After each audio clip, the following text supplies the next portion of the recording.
ध्यायतो विषयान पुंसास संगस तेषुपजायते।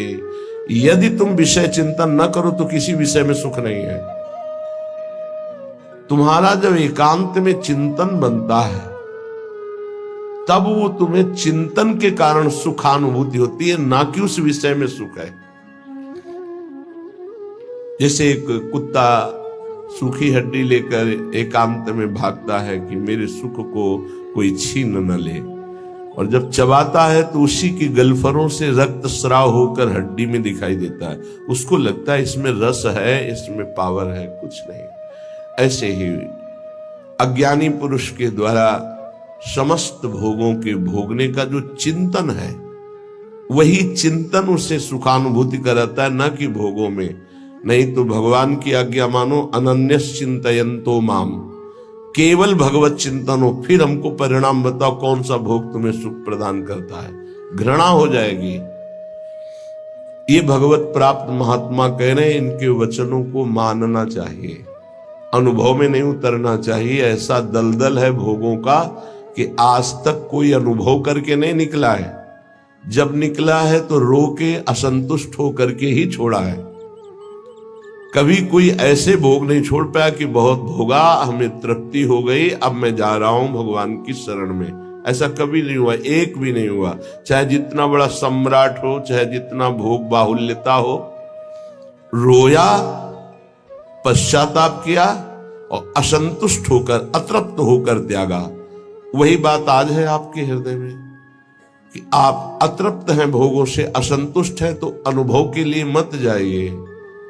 गुरुजनों की, महापुरुषों की बात मान लीजिए और उसका चिंतन छोड़ दीजिए। बस खास बात है, तुम्हारे को अगर कोई परेशान करता है तो तुम्हारा चिंतन परेशान करता है।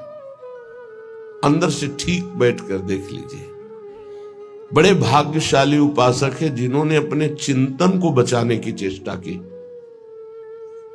कोई भी क्रिया तब होती है जब चिंतन होता है। ये बहुत सिद्धांत है, भगवान के वचन है। ध्यायतो विषयान पुंसास संगस तेषुपजायते। जब हम किसी विषय का ध्यान करते हैं, चिंतन करते हैं, मनन करते हैं, तो हमारे अंदर उसके भोगने की इच्छा प्रकट होती है। चाहे वो कोई खान पान की वस्तु हो, पहनने ओढ़ने की वस्तु, ये सब भोग के अंतर्गत आते हैं। सर्वेंद्रियार्थाः, समस्त इंद्रियों के अर्थ भोग अलग अलग है। श्रवणेन्द्री, घ्राणेन्द्री, नेत्रेन्द्री, त्वगेन्द्री, वाकेन्द्री, हस्तेन्द्री, पादेन्द्री, जनेन्द्री, गुदाएन्द्री, ये सब इंद्रियां हैं। 5 कर्मेंद्रियां हैं और 5 ज्ञानेन्द्रियां हैं। इनका मुखिया मन, ये 11 इनका काम ही है जगत के भोगों में चिंतन लगाना। बहुत सूक्ष्म विषय प्रार्थना है, ये संतों के अनुभूत विषय है। चिंतन किसी विषय का ना हो और फिर कोई भोग भोगो, बिल्कुल 100 में 100% आपको सुख नहीं मिलेगा। और ऐसे महापुरुषों का जो चिंतन भगवान में स्थित है, प्रियालाल में स्थित है, उनके लिए कहा गया वो विषयान ग्रहणंत मुंचंत, वह कोई फर्क नहीं पड़ता। विषय सेवन में, पाप कृत्य में, पुण्य कृत्य में अंतर से देखा जाता है कि उसको बराबर 5 व्यक्ति बराबर वही क्रिया कर रहे हैं, चाहे वो पाप की हो या पुण्य की हो, लेकिन पांचों का फल अलग अलग हो सकता है। एक का राग नहीं है, बिल्कुल केवल क्रिया है, बिल्कुल राग नहीं है, बिल्कुल नहीं बंधेगा, उसका हर कर्म अकर्म हो जाएगा। एक है बहुत कम राग है, उसको बहुत कम फंसा उसको होगा। एक है संपूर्ण राग चित्त में है, उसको पूरी आसक्ति उसकी दुर्गति करा देगी। अंतर से तुम कितना चिंतन करके उस भोग को स्वीकार किए हो, बस खास बात है।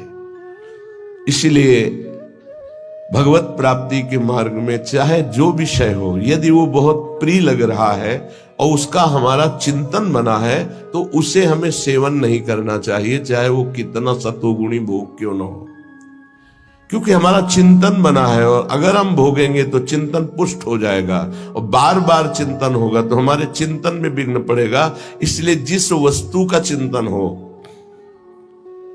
कि आज तो अमुक चीज खानी है, अमुक चीज देखनी है, अमुक चीज भोगनी है, उसका बहुत सरलता पूर्वक यदि माया ने सानिध्य दे दिया है तो भी ना भोगा जाए। ये बहुत अंदर से अध्यात्म पुष्टि की बात है, इसे समझ लो। श्रीपाद कह रहे विषम, पहली बात यह है कि तुम हर्षित होकर जे ही भोग में जाओगे तो परिणामता तुम्हें शोक मिलेगा, क्योंकि द्वंद्व है ये विषम है। हरिवंश महाप्रभु इसी संसार पर विजय प्राप्त करने के लिए प्रेम की बात कही है। अगर इस संसार को जीतना है तो एकमात्र भगवत प्रेम है, दूसरा कुछ नहीं, दूसरी किसी की सामर्थ्य नहीं है। प्रेम में बहुत प्रबल शुभ अशुभ दुर्ग विध्वंस बल तब जयति जयति जग उज्जय। सेवक जी महाराज कह रहे जीति विषम संसार कीर्ति जग विस्तर है। जीति विषम संसार कौन? जय जय श्री हरिवंश नाम गुण गाय है, जो नाम जप कर रहे हैं, लीला गायन कर रहे हैं। विषम निरय वदभाति सर्वेन्द्रियार्थाः, इंद्रियों के जितने भी भोग हैं ये सब नरक प्रदान करने वाले हैं, इनमें किंचन मात्र सुख नहीं है।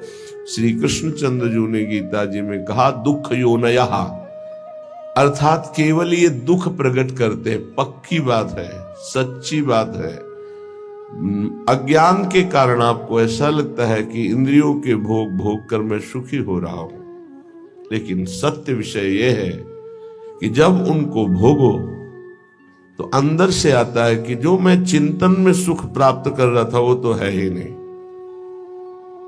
बड़े बड़े भोगियों को घृणा होने लगती है, पर वो घृणा दूसरी तरह की होती है, वैराग्य नहीं होता। उस शरीर से नहीं, दूसरे शरीर में, उस शरीर से नहीं, तीसरे शरीर में, ऐसे वो भटकता है।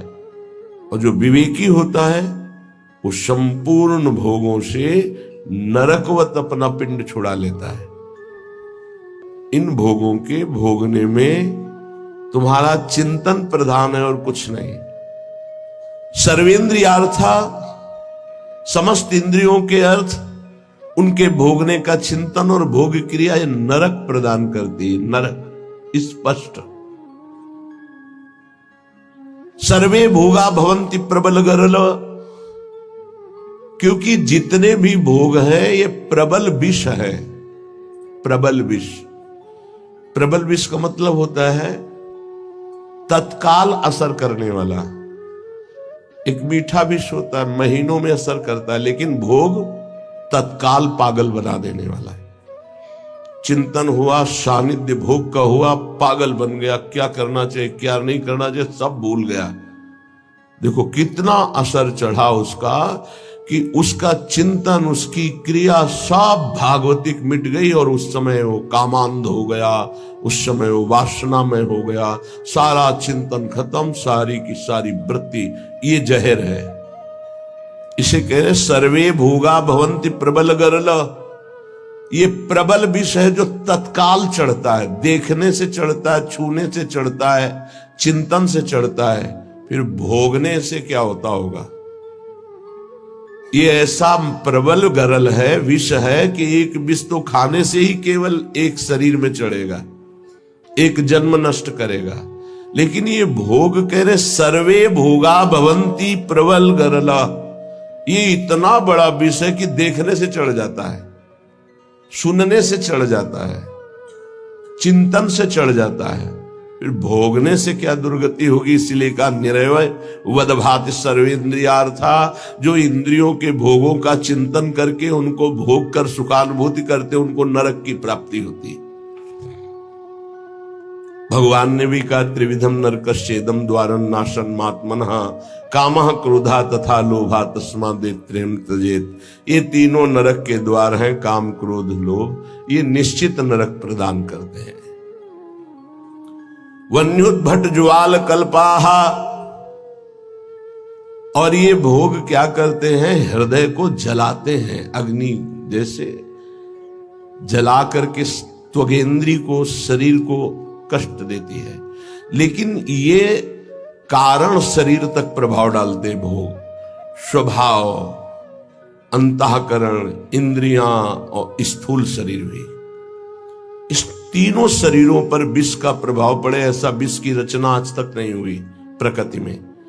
प्राकृतिक विष केवल स्थूल शरीर पर प्रभाव डालता है, इस पर। लेकिन ये सर्वे भोगा भवंति प्रबल गरलः, ये स्थूल शरीर पर भी प्रभाव डालते हैं, सूक्ष्म शरीर को बसीभूत कर लेते हैं और स्वभाव को बिगाड़ देते हैं। देहाभिमानी पुरुष जब इंद्रियों के द्वारा विषयों का चिंतन करके भोग करता है तो उसके तीनों शरीर बर्बाद हो जाते हैं, तीनों शरीर उसके गंदे हो जाते हैं। ये इसीलिए जो विज्ञजन है वो कह रहे हैं कि इससे बड़ा कोई जहर ही नहीं है। सर्वे भोगा भवंति प्रबल गरला वन्युद्भट ज्वाल कल्पाहा, हृदय जलाता है, भोगने पर भी जलन, भोगने के बाद भी पश्चाताप की जलन, पश्चाताप की जलन।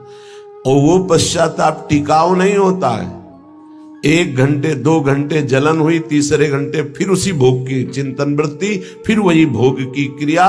बड़ी दुर्गति है संसारिक जीव की, बड़ी दुर्गति। ऊपर से चिकना चुपड़ा शांत नजर आ रहा है, अंदर देखो इसमें लिखा है वन्युद्भट ज्वाल कल्पाहा, कामाग्नि क्रोधाग्नि लोभाग्नि, उससे जल रहा है वो। कीट प्रायाः समस्त प्रवर सुरगणाः सिद्ध्यश्चेन्द्र जाल,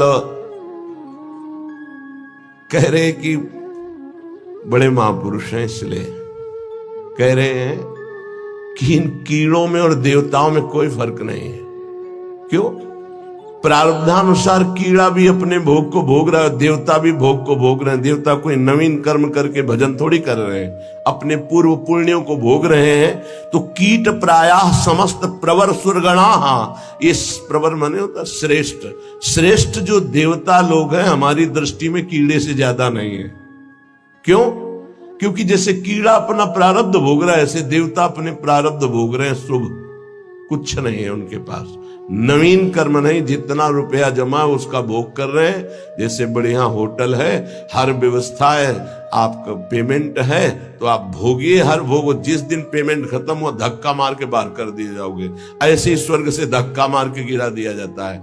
उसके गले में माला पड़ी होती है, वो माला नित्य नवीन सुगंधित रहती है जब तक उसको स्वर्ग में रहना है। और जहां माला कुम्हलाई तो पता चला कि पुण्य नष्ट हो गया। अब उसको भारी वियोग, उसका विमान छिन जाएगा, उसका महल छिन जाएगा, उसको अप्सरा जो मिली थी वो सब भोग सामग्री एक क्षण में हटा के, देव शरीर से हटा के भ्रष्ट कर दिया गया। फिर मृत्यु लोक में क्या बनेगा कि कीड़ा पतिंगा क्या बनेगा वो भगवान जाने। इसीलिए कह रहे मेरी दृष्टि में कीड़े से और देवता से समानता जब करते हैं तो बराबर नजर आता है। वो अपने प्रारब्ध का भोग भोग रहा है, अपने प्रारब्ध का। तो बोले मनुष्य का उदाहरण क्यों? मनुष्य श्रेष्ठ है देवताओं से। क्यों? क्योंकि वो राधा राधा कृष्ण कृष्ण जप करके वो भगवत प्राप्ति कर सकता है, देवता नहीं कर सकते। कीट प्रायाः समस्त प्रवर सुरगणाः सिद्ध्यश्चेन्द्र जाल। अब कह रहे ये जो अष्ट सिद्धियां और भी 28 सिद्धियां और भी अन्य छोटी सिद्धियां, बोले ये इंद्रजाल है, कोई भगवदानंद नहीं है। इंद्रजाल माने होता है जो है नहीं पर दिखाया जा रहा है, माया का, जादू का एक नया तमाशा। सिद्धियां क्या है? माया का एक नया तमाशा। अगर उनको और क्या तमाशा, यही है अभी यहां है और इसी समय कहीं और है। जब दोनों अरे बड़े तो सिद्ध पुरुष हैं, अभी तो यहां हमारे सामने, तो बोले ठीक इसी समय हमारे पास भी थे, बोले बड़े सिद्ध पुरुष हैं। ये क्या है? कोई खास बात थोड़ी है। अष्ट सिद्धियां, सिद्ध्यश्चेन्द्र जाल, ये इंद्रजाल माया जादू का तमाशा है। यह है प्रेम की प्राप्ति के लिए जो हमें विकलता चाहिए, वो यहां कहीं नहीं टिकना। प्रायः संस्वाद्य वृंदावन रसिक रसम माद्यते मेद्य हृदयम। जिनको वृंदावन प्रेम रस की प्राप्ति की चाह है, वो इतने में किसी में भी न टिके, किसी को भी स्वीकार न करे, नहीं प्रेम रस नहीं मिलेगा। इसीलिए आप देखें हमारे वृंदावन ब्रज धाम या कहीं भी जो भगवत प्रेमी सिद्ध महापुरुष है, आपको कोई जादू तमाशा कोई ऐसी बात नहीं मिलेगी। सीधे सरल स्वभाव, नमन कुटिलाई। तो यहाँ की सिद्धि क्या है? यहाँ के सिद्धों को क्या प्राप्त होता है? रुदु सुस्वरम राजन कृष्ण दर्शन लालसा। पर रोना यहाँ की सिद्धि है। जिस पर तुम हो रीझते क्या देते यदुवीर, रोना सिसकना तड़पना आहों की जागीर। ये यहाँ के सिद्धों की परिपाटी है। एकांत में बैठे हुए चिल्ला चिल्ला के रो रहे प्रभु से, हा कृष्ण, हा कमल लोचन, हा प्रियाजू, हा स्वामिनी। ये यहाँ की सिद्धि है। तो ये किसको मिलती है?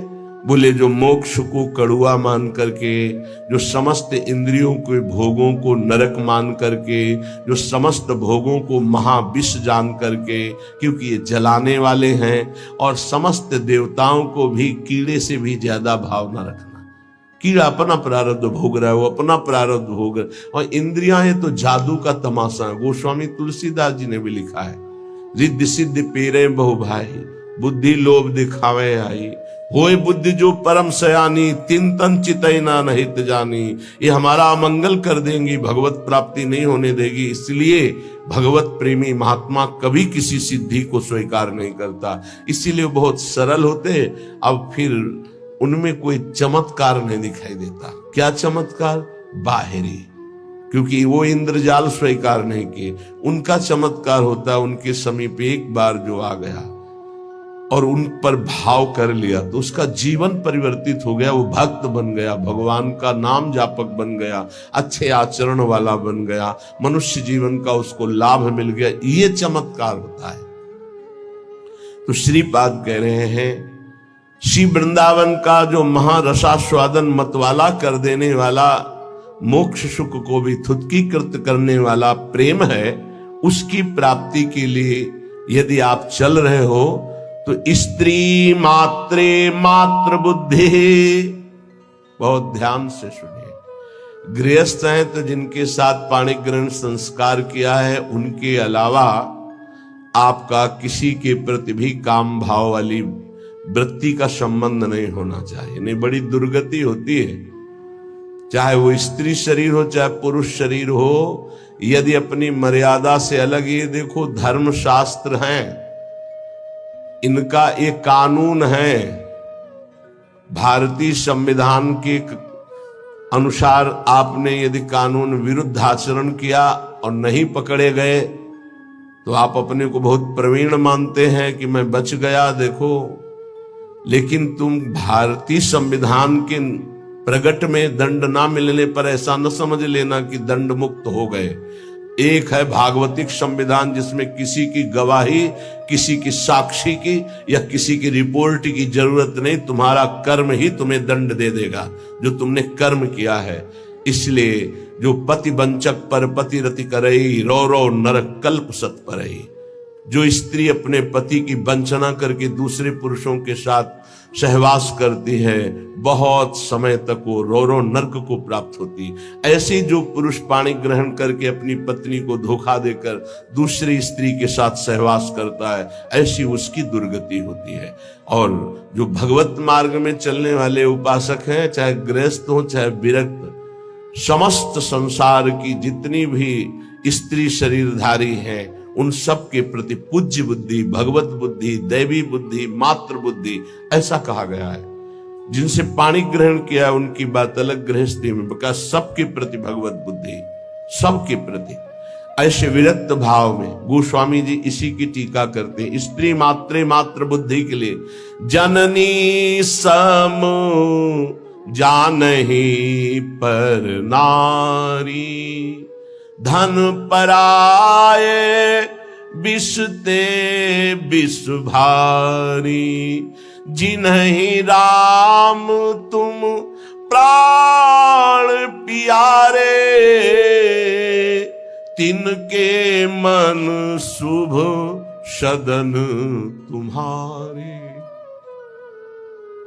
जो आपको प्राणों से भी अधिक प्यार करते हैं, उनका मन आपका निरंतर निवास स्थान है। हे रघुनाथ जी, वाल्मीकि जी कहे, जो सदैव माताओं बहनों की तरफ दृष्टि केवल पूज्य बुद्धि से जाती है। ये जननी है, हम इन्हीं से पैदा हुए हैं। इन्हीं माताओं के गर्भ में बड़े बड़े महात्मा, बड़े बड़े राष्ट्र भक्त प्रकट हुए। ये दैवी शक्ति है। इनका जो अपमान करता है, निरादर करता है, नष्ट हो जाता है।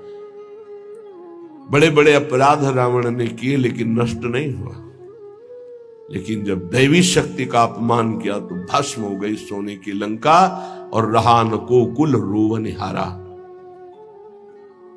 बड़ी उद्दंडता करता था दुर्योधन, लेकिन बड़े बड़े महात्माओं की कृपा बनी रही उसके ऊपर। और जब उसने देवी का अपमान किया, सभा में निर्वस्त्र करने का आदेश, उसी समय सारे सुकृत नष्ट हो गए और हर महात्मा की कृपा हट गई और नष्ट, पूरा कुल का कुल नष्ट हो गया।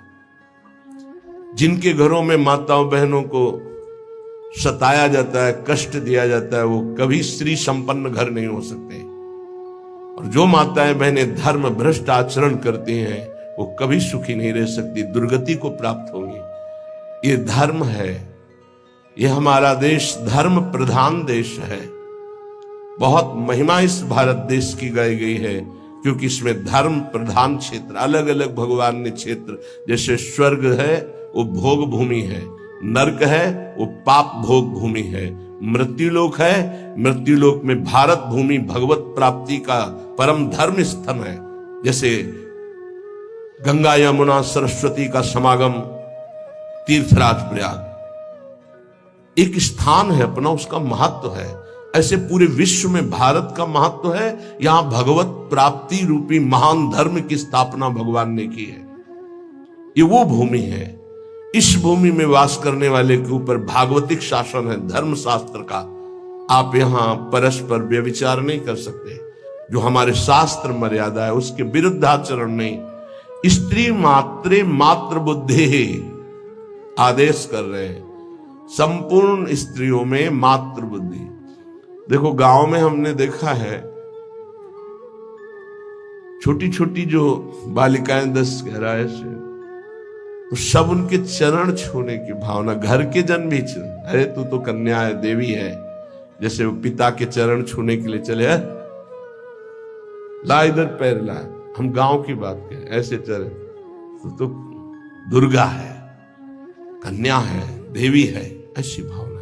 नवरात्रि में पवाया जाता है ना आराधना करके, तो उनके प्रति वही बुद्धि रखो जो नवरात्रि में बुद्धि रखते हो कि ये तो सब नवीन अवस्था की बच्चियां दुर्गा स्वरूप है, देवी स्वरूप है। तो वैसे ही स्त्री मात्रे मात्र बुद्धि, ये सब जगदम्बा है, हमारी श्री जी की निज सखियां हैं। इनके चरणों में वंदना करे तो प्रिया जो से प्रेम हो जाएगा, और इनके प्रति दोष भाव करे तो नरक की प्राप्ति होगी। ऐसे ही स्त्री शरीर को चाहिए पुरुष शरीर के प्रति भगवत भाव रखना। गोस्वामी तुलसीदास जी ने लिखा है, मध्यम परपति देखे कैसे, भ्राता पिता पुत्र निज जैसे।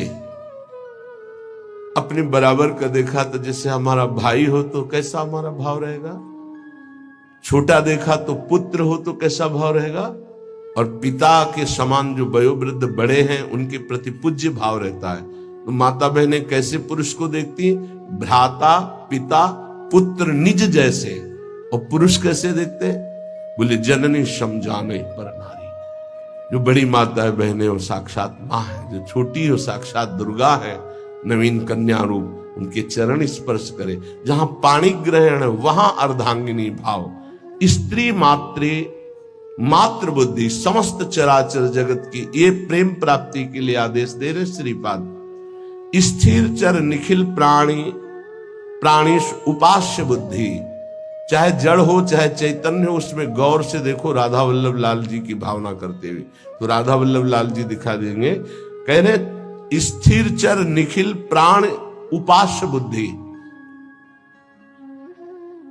ये क्रूरापि पापिनो न च सताम संभाष्य दृश्याश्च ये सर्वान वस्तुतया निरीक्ष परम स्वाराध्य बुद्धिर्मम, मेरे आराध्य देव चर चर में विराजमान है।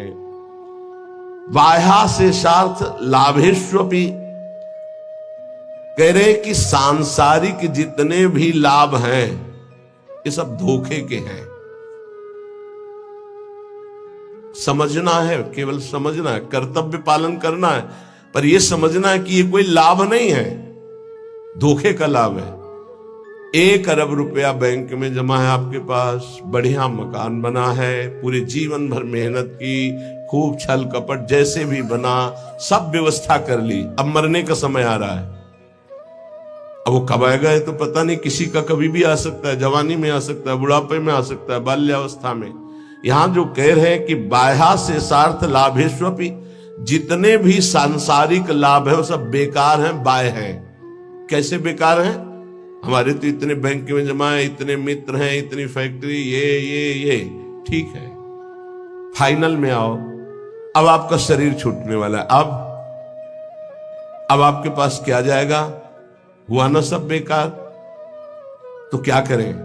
ना कुछ करें, नहीं, अपने कर्तव्य का पालन करो धर्म पूर्वक। धर्म पूर्वक किया हुआ कर्तव्य तुम्हारी रक्षा करेगा, तुमसे पापाचरण नहीं होने पाएंगे, तुम्हें बचा लेगा। और नाम जप करोगे ये धन तुम्हारे साथ जाएगा। हृदय मुखम लानि क्रुद्धानि बुद्धि, कभी भी इन भोगों की हानि हो जाने पर मुख म्लान करके उदास निराश मत हो, क्योंकि ये कोई लाभ नहीं था जिसे तुम हानि मान रहे हो कि वो वस्तु नष्ट हो गई, धन नष्ट हो गया, हमें तो सबने छोड़ दिया, हमारा तो उपहास करते। कुछ नहीं, ये लाभ ही नहीं था। यदि नाम जप कर रहे हो तो भगवान तुम्हारे हैं, तो तुम्हें शोक कैसे आ सकता है?